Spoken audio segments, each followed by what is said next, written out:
Hello everyone, this is Rotractor Ritvi Acharya, the Joint Director for Professional Development at RCPC. So today we have with us a really special guest, and that's going to be... Ta-da! Hi everybody. Hello. I'm Glad to have you here. Hi, I'm Hsien. I'm working for Sanofi Pasteur. Currently the operational projects lead for Asia, and that's my current role. I've been in the role for the last almost 2 years already, based in Singapore, but I am Malaysian by nationality. Interesting. We're all kids from India. It's really a pleasure to have you here.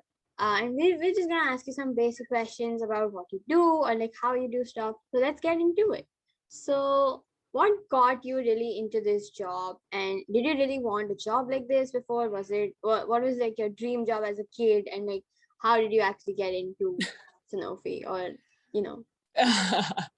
Well, really my dream job when I was a kid was to be a dancer. Wow, interesting. So it's very different from what I'm doing today. Yeah, but I'm actually a trained accountant and a trained accountant. I did my chartered accountancy. After I finished university, I graduated from accounting and finance in the UK. I actually worked as an auditor, first as a financial auditor for 4.5 years. And then after that was in internal audit in Singapore for another 4.5 years. This was both with KPMG in the UK and KPMG in Singapore. So I was previously in practice as an auditor.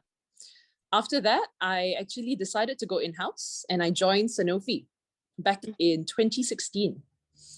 And I joined the internal audit team in Sanofi in 2016 and worked with the team for 3 years. Had an amazing time traveling to all the different countries with the team, learning so much about the business because there are so many different aspects of Sanofi as a pharmaceutical company, right? And then, after those 3 years, I decided that I wanted to do something else. And this role actually opened up in vaccines in Asia, based in Singapore. And I applied for it. So that's where I've been since. Yay. That is so much fun. And I feel like this whole journey, it's quite a journey, I could say. So what would you say is like the most important skill you learned through all of these years of working in so many different posts in different countries too? I would say that, the best thing that you can have, going into the workforce is your tenacity and also to be adaptable to changes, right? So because in a work environment, things change constantly. You may change boss, you may change team, you change location, culture, so many different things, so many different aspects, right?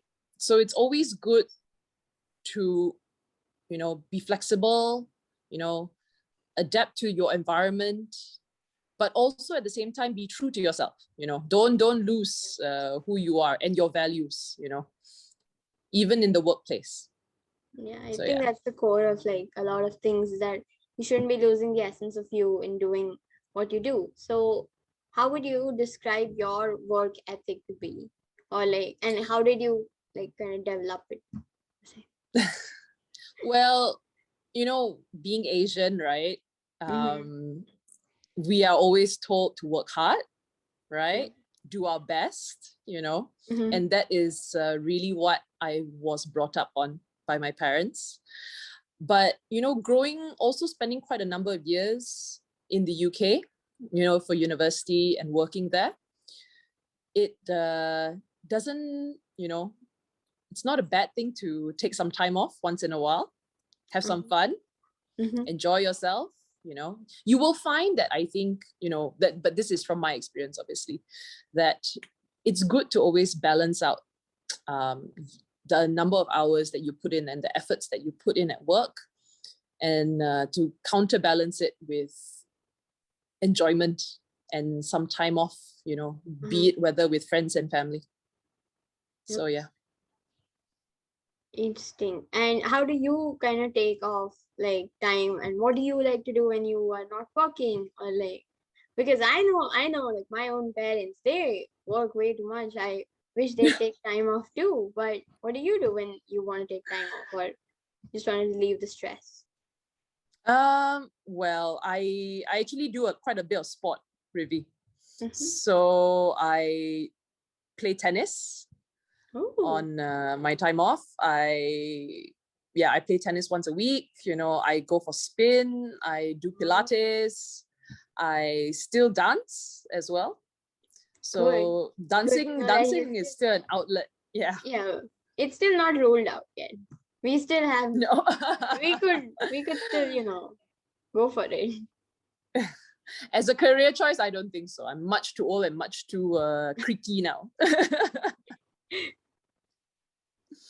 But yeah, it's good. It's good as a hobby. It's and it's it's important to de-stress and take your mind off work. So yes. Okay. Unfortunately, we're reaching towards the end, but is there any like any career which you do feel you could do in the future, or you'd like to do, or is there something which you would do differently in the past, so that you could have like a different thing right now?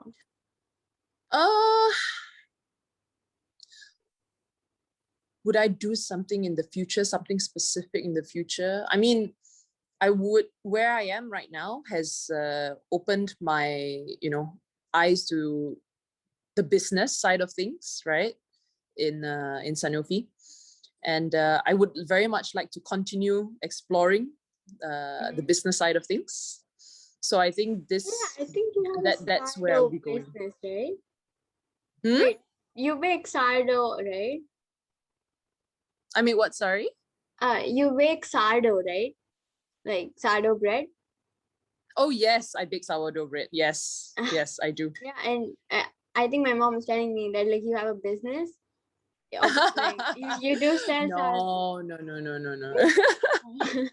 Well, it's a hobby. It's another side hobby. So I am one of those people that learned or self-taught myself to make sourdough bread in lockdown last year during the pandemic. So yes, I We're all do bitten by make the sourdough. same bug. Yeah, but I mean, doing something different in the past, I don't know if I would if leaving audit earlier might have changed things. In going into business earlier might have changed things potentially. But I don't regret the experiences and the lessons learned, to be honest, in those years in audit. So yeah. So I mean, yeah, any time spent learning or like experiencing something has to count for something, right? It's not gonna go to waste. So glad that you don't regret it. But that's all the time we have right now. Thank you so much for agreeing to this, and we wish you the best in the future. So thank you so much. Thank you for having me, Ruby. Yeah, thank you.